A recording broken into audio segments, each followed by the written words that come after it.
CCTV footage দেখে অবশেষে রুদ্র জালিয়াতি ধরে ফেলল রোহিত ও ফুলকি, আর তাই রুদ্রকে এবার পুলিশে দিল রোহিত। হ্যাঁ বন্ধুরা, এমনটাই আমরা দেখতে চলেছি নতুন আপডেটে। বিস্তারিত জানতে এখনই ভিডিওটা একটি লাইক দিয়ে চ্যানেলটিকে সাবস্ক্রাইব করে দিন। গল্পের শুরুতেই আমরা সবাই দেখব ঈশিতা আবারও ধানুর রুমে ঢুকে ধানুর চুল খুঁজতে থাকে। আর আগের বারের মতো আবারও সে প্রথমে ডাস্টবিনে যায় ধানুর চুল খুঁজতে, কিন্তু সেখানে এবার কোনো রকম কোনো চুল পায় না সে। তাই অনেক বেশি হতাশ হয়ে যায় ঈশিতা। আর সে মনে মনে বলে, কি ব্যাপার, গতবার তো আমি ডাস্টবিনে পেয়েছিলাম, এবার নেই কেন? ওই 1 মিনিট, ব্রাশ চেক করলে তো পাওয়া যাবে, কারণ আগের দিন তো ধানু সেটাকে সাথে করে নিয়ে গিয়েছিল বলে সেটা খুঁজতে পারিনি। আর তখন ঈশিতা ব্রাশের কাছে গিয়ে ব্রাশটা ভালো করে খুঁজতে থাকে এবং সেখান থেকে ধানুর অনেকগুলো চুলের স্যাম্পল নিয়ে নেয়। আর ওইটাকে সাথে করে নিয়ে যখন সে নিচে নামছিল, তখন আমরা দেখি অরুণা নিচে বসে বসে কান্না করছিল। তখন বলে, বৌদি এভাবে মন খারাপ করে বসে আছো কেন বলো তো? এভাবে মন খারাপ করে থাকলে কি সব সমস্যার সমাধান হয়ে যাবে? হবে না তো?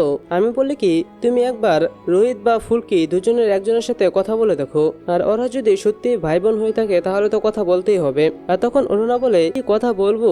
আর তখন লাবণ্য বলে, তুমি এত কেন চিন্তা করছো কাকিমণি? ওরা তো অংশমানের একটা পরিচিত ল্যাবে গিয়েছে, সেখানে গিয়ে নিশ্চয়ই ওরা আসল সত্যিটাকে জানতে পারবে। তাই শুধু শুধু এতটা অস্থির হওয়ার কোনো কারণ নেই, তুমি একটু শান্ত থাকো। আর তখন ধানুয়া বলতে থাকে, হ্যাঁ রে দিদিভাই, তাহলে এখন একবার খবর নিয়ে দেখ না যে ওরা কি এখন ওই ল্যাবে গিয়েছে কিনা, বা আবার নতুন করে পরীক্ষাটা করিয়েছে কিনা, আর এখন রেজাল্টই বা কি এলো। আর তখন লাবু বলে, আসলে সময় হলেই তো আসল সত্যিটা তারা জানাবে, তাই না? আর তখন আমরা দেখি ঈশিতা নিচে নামতে থাকে। আর তখন সবাই বলে, ঈশিতা তুমি কোথায় যাচ্ছ?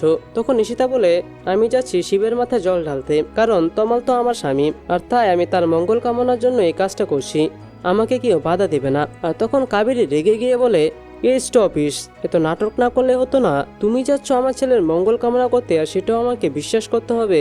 আর তখন হৈমন্তী বলে, আচ্ছা কাবেরী, তুই এমনটা করছিস কেন বলতো? কেউ যদি তোর ছেলের মঙ্গল কামনা করতে ঠাকুরের কাছে যায়, তাহলে তুই তাকে বাধা দিবি কেন? আর এটা শুনে তখন ঈশিতা সুযোগ পেয়ে বলে ওঠে, ধন্যবাদ কাকিমণি, তুমি আমাকে বুঝে ওঠার জন্য।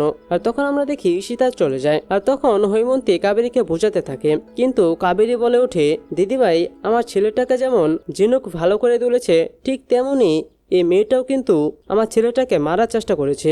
তাই আমি এই মেয়েকে কখনোই ক্ষমা করতে পারবো না, আর এটাও কখনো ভুলতে পারবো না যে ঝিনুক আমার ছেলের জন্য কি কি করেছে। তাই প্লিজ তুমি আমাকে আর কোনো কথা বলো না। এই বলে কাবেরী তখন সেখান থেকে চলে যায়। আর তখন ধানু লাবকে বলে, আচ্ছা দিদিভাই, ঈশিতা এখন কোথায় গেল? সত্যিই কি ও মন্দিরে গিয়েছে? তখনই লাবও বলে, মন্দিরে যায়নি, তাহলে কোথায় গেল ও বলতো? আর তখন ধানু বলে, সেটাই তো আমাদেরকে দেখতে হবে। আর আমরা এদিকে দেখি ঈশিতা তখন চলে আসে রুদ্রর কাছে। আর রুদ্র দাঁড়িয়ে দাঁড়িয়ে ঈশিতার জন্য অপেক্ষা করছিল, আর আগের কথাগুলো চিন্তা করছিল যে কিভাবে সে সবকিছু প্ল্যান করে রেখেছিল, কিন্তু আবারও রোহিত আর ফুলকি মিলে নতুন করে ডিএনএ টেস্ট করছে, যার জন্য তার পুরো প্ল্যানটা ভেস্তে যেতে চলেছে। আর তখন ঈশিতা চলে এলে ঈশিতা রুদ্রের উপর রেগে রেগে বলতে থাকে, তুমি আমাকে কি মনে করেছো? হ্যাঁ, তুমি যখন যেটা অর্ডার করবে আমি তখনই সেটা করব? আমার যে কতটা রিস্ক নিয়ে কাজটা করতে হচ্ছে তুমি কি সেটা জানো একবারও? হ্যাঁ। আর তখনই রুদ্র রেগে গিয়ে বলে, তুমি আগে স্যাম্পলটা আনতে পেরেছো কিনা সেটা আগে বলো। আরে তেওয়ারির উপর আমি কোনোভাবে ভরসা করতে পারছি না, ওকে গতবার একটা কাজ দিয়েছিলাম, সে একটাও ঠিকঠাক মতো করেনি, আর এদিকে আর কোনো ভরসা করার মতো লোক নেই, একমাত্র তুমি আছো। আর ওরা আবার কি নতুন নাটক শুরু করেছে? ওরা আবার নতুন করে ডিএনএ টেস্ট করতে যাবে কেন? একবার তো করেছেই, সেখানে আমি কত কিছু প্ল্যান করে রাখলাম। আর তখন ঈশিতা বলে, তুমি ওদের রাগ আমার উপর যাচ্ছ কেন? আমি তার ওদেরকে যাই বলিনি যে আবারও ডিএনএ টেস্ট করতে। আর তখন রুদ্র বলে, আমি জানি যে তুমি ওদেরকে বলনি, কিন্তু কেউ তো বলেছে। আচ্ছা যাই হোক, এবার তো আমি কোনো রকম কোনো রিস্ক নিতে চাই না, এবার আমি নিজে গিয়ে ওই স্যাম্পলটা বদলাবো, যাতে কোনো রকম কোনো কাজে ঘাটতি না থাকে। ওদের তো স্বামী স্ত্রী হওয়া একদম গুছিয়ে দেবো, এরপর করা যত ইচ্ছা ডিএনএ টেস্ট। আর তখন ঈশিতা বলে, তুমি আমাদেরটাও কি একবারও ভেবেছো আমি কি করব? তখন রুদ্র বলে, তুমি এ নিয়ে কোনো টেনশন করো না, তোমার ব্যবস্থা আমি করব, তুমি কোনো রকম কোনো চিন্তা করবে না, আগে আমাকে আমার কাজটা ভালো মতো করতে দাও, আর তারপর দেখো যে আমি কি করি। আর এদিকে আমরা দেখি রোহিত আর ফুলকি ল্যাবে স্যাম্পলটা দিয়ে মন্দিরে চলে আসে, আর দুজন মিলে একত্রে পুজো করতে থাকে, আর মনে মনে প্রার্থনা করতে থাকে যে আজকে রিপোর্টটা যেন তাদের পক্ষেই যায়। আর ওইদিকে আমরা দেখি এই ফাঁকে রুদ্র ছদ্মবেশ ধরে ডাক্তার সেজে ওই ল্যাবের ভিতর ঢুকে যায়। আর ধানু সেই চুলটা সেখানে রেখে ফুলকির নামটা খুলে সে ধানু চুলের উপর লাগিয়ে দেয় এবং ফুলকির চুলটা সে সাথে করে নিয়ে সেখান থেকে চলে আসে। কিন্তু সিসি ক্যামেরার ভিতরে সবকিছু কিন্তু রেকর্ড হতে থাকে, যেটা লক্ষ্য করেনি রুদ্র। আর ওদিকে রোহিত আর ফুলকি পুজো শেষ করে আবার ওই ল্যাবে চলে আসে আর ডক্টরকে বলে, ডক্টর পরীক্ষা কি আপনি করেছেন? আর ডক্টর তখন বলে, হ্যাঁ করেছি তো, কিন্তু আগের বার আপনাদের যে ফলটা এসেছে এখনো কিন্তু আপনাদের সেই সেম ফলটাই এসেছে, মানে দুজনের ডিএনএ কিন্তু একদম পুরোপুরি মিলে যাচ্ছে। আর যেটা শুনে তো পুরোপুরি ভেঙে পড়ে রোহিত এবং ফুলকিও কান্নায় ভেঙে পড়ে। কিন্তু ফুলকির কিছুতেই বিশ্বাস হচ্ছিল না যে এটা সত্যি। ফুলকি বলে, না এটা তো কিছুতেই সম্ভব হতে পারে না, আমি এটা বিশ্বাস করি না। আর তখন ডক্টর বলে, দেখুন আমাদের ল্যাবে ভুল হওয়ার কোনো সুযোগ নেই, আমরা একবার না শুধু বারবার এটাকে পরীক্ষা করেছি আর এটা আমি নিজের দায়িত্ব নিয়ে করেছি, কিন্তু তারপরও ফলাফল একই আসছে। যেহেতু আপনারা অংশমান বাবুর লোক, তাই এটা আমি খুবই গোপনীয়তার সহিত আমি নিজের হাতে নিজের দায়িত্ব নিয়ে এটা করেছি। আর তখন ফুলকে বলে, না এটা আমি বিশ্বাস করতে পারি না। আর তখন ফুলকে মনে মনে ভাবতে থাকে যে ও মন্দিরে যাওয়ার পর নিজের চোখ দুটো অন্ধ করতে চেয়েছিল, কিন্তু ভগবান তাকে সেটি করতে দেয়নি, সে ইশারা পেয়েছিল আর সেই ইশারা কখনোই ভুল হতে পারে না। আর রোহিত তখন ফুলকিকে সান্ত্বনা দিতে গিয়ে ফুলকির গা ছুঁতে গিয়েও আবার না ছুঁয়ে সে আটকে যায়। সে হাতটা সরিয়ে নিয়ে নিজেও কাঁদতে থাকে। আর ফুলকি তখন ডক্টরবাবুর কাছে গিয়ে বলতে থাকে যে, আচ্ছা ডক্টরবাবু, আমরা যে স্যাম্পলটা আপনাকে দিয়েছি আপনি কি সেটা দিয়েই কাজটা করেছেন তো, মানে স্যাম্পলের সাথে কোনো কারসাজি করা হয়নি তো? আর তখনই ডক্টর বলে, না না, আপনারা যেটা দিয়েছেন আমরা সেটা দিয়েই তো কাজ করেছি, আর স্যাম্পল আবার কিভাবে চেঞ্জ হবে বলুন তো? তাছাড়া আপনারা যেহেতু বলেছেন, তাহলে আমি একটা কাজ করছি, আপনাদেরকে স্যাম্পলগুলো দেখাচ্ছি, আপনারা ভালো করে দেখুন স্যাম্পলগুলো। আর তখনই তারা দুজন স্যাম্পল দেখতে চলে যায়। ফুলকি রোহিতকে বলে, স্যার আপনি কেন এত ভেঙে পড়ছেন? আমাদের এই সম্পর্ক কেউ শেষ করতে পারবে না, আমাদের এই সম্পর্ক জন্ম জন্মান্তরের, আমি কখনোই মিথ্যা হতে পারি না, ঠাকুর আমাকে কখনো মিথ্যা বলতে পারে না।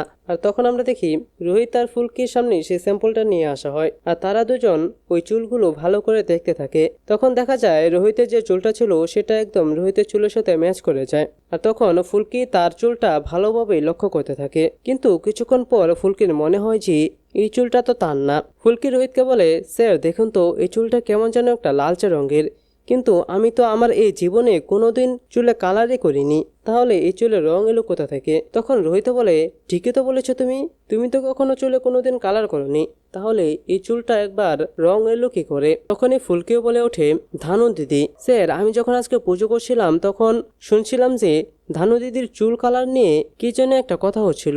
আর ধানু দিদি আজকে কি কালারের চুল করেছে সেটা তো আমি জানি না, কিন্তু আমি এটা নিশ্চিত যে ধানু দিদিরই এই চুল, কারণ সে চুলে কালার করেছে। আর এর কারণেই তো আপনার সাথে এই ডিএনএ টেস্টের একদম হুবহু মিলে গেছে, তার মানে এটা ধানু দিদির চুল ছিল, আর ধানু দিদির সাথে আপনার ডিএনএ টেস্ট মিলানো হয়েছে, আমার সাথে না, আর তাই তো এতটা পজিটিভ এসেছে। আর তখন রোহিত বলে, ধানুর চুল, কিন্তু সেটা এখানে এলো কি করে? আর তখন ফুলকে বলে, হয়তো কেউ এটাকে চেঞ্জ করে দিয়েছে। তখন ডক্টররা বলে, কি বলছেন কি আপনারা?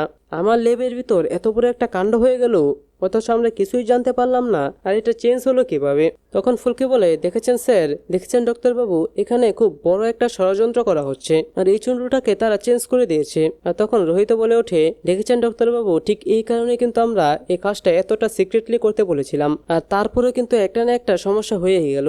আর তখন ফুলকি বলে, আচ্ছা ডক্টরবাবু, এখন আমরা কি আবারও নতুন করে টেস্টটা করতে পারি না, একদম আমাদের চোখের সামনে, যাতে কোনো রকম কোনো ভুল না হয়? তখন ডক্টরও বলে ওঠে, হ্যাঁ আপনারা আবারও করতে পারেন, তবে এবার আর চুল দিয়ে নয়, এবার আপনাদের মাউথ দিয়েও এটা করা সম্ভব, আর সেটা করতে আরো কম সময় লাগবে। আর তখন আমরা দেখি ডক্টর বাবু ফুলকি এবং রোহিতকে আলাদা একটা রুমে নিয়ে যায় এবং সেখান থেকে তাদের মুখের স্যাম্পল নেয়। এরপর আমরা দেখি ফুলকি আর রোহিত বাইরে অপেক্ষা করছিল এবং তারা দুজন মিলে অনেক প্রার্থনা করতে থাকে যে এই রিপোর্টটা যেন কোনোভাবে না মিলে, এটাই তাদের শেষ সুযোগ। আর এরপর আমরা দেখি ডক্টর চলে আসে আর ফুলকি তখন বলে, ডক্টর কি রেজাল্ট এলো? আর ডক্টর তখন বলে, আপনারা যে ধারণাটা করেছিলেন সেটাই হয়েছে, তার মানে আপনাদের দুজনের ডিএনএ মিলে যায়নি, মাত্র 28% মিলেছে, আর সেটাকে আমরা মিল ধরতে পারি না। আর যেটা শুনে তো খুশি হয়ে যায় ফুলকি এবং রোহিত। আর ফুলকি বলে, দেখেছেন স্যার, আমি আগেই বলেছিলাম এখানে কেউ একটা ষড়যন্ত্র করছে, আমি কখনোই ভুল হতে পারি না, দেখেছেন আমাদের এই সম্পর্ক কেউ কিন্তু ভাঙতে পারবে না, যত ষড়যন্ত্রই হোক না কেন। আর তারা দুজন দুজনকে জড়িয়ে ধরে আর কাঁদতে থাকে। আর তখন ফুলকি বলে, আচ্ছা কিন্তু এই কাজটা কে করলো, আমাদেরকে তো তাকে ধরতে হবে। তখন রোহিত বলে, হ্যাঁ ঠিকই তো, এত বড় একটা কাণ্ড হয়ে গেল অথচ আমরা এখনো তার কোনো খুঁজই পেলাম না। তখন রোহিতের ডাক্তারবাবুকে বলে, আচ্ছা আপনাদের ল্যাবে এত বড় একটা কাজ হয়ে গেল, আচ্ছা আপনাদের ল্যাবে তো সিসি ক্যামেরা আছে, তাহলে সিসি ফুটেজ বের করেই তো দেখা যায় যে কে কাজটা করেছে। আমি নিশ্চিত যে আপনাদের ল্যাবের এই কাজটা কেউ করেনি, বাইরে থেকে কেউ এটা করেছে, তাই প্লিজ আপনারা সিসিটিভি ফুটেজটা একটু ভালো করে দেখুন। তখন ডক্টর বলে, হ্যাঁ যেহেতু আমার ল্যাবে এত বড় একটা কাজ হয়ে গেল তাই অবশ্যই আমরা সিসি ক্যামেরা দেখব। তখন আমরা দেখি তারা দুজনে মিলে চলে যায় সিসি ক্যামেরা দেখতে। আর তখন ডক্টর দেখে, আরে এই তো এই লোকটাই তো তখন ঢুকেছিল, কিন্তু এই তো আমাদের ল্যাবের কেউ না। আর তখন ফুলকি আর রোহিত বলে, আমার মনে হয় ওই লোকটা এখনো এই ল্যাবের ভিতরেই আছে আর ওকে আমাদেরকে হাতে নাতেই ধরতে হবে।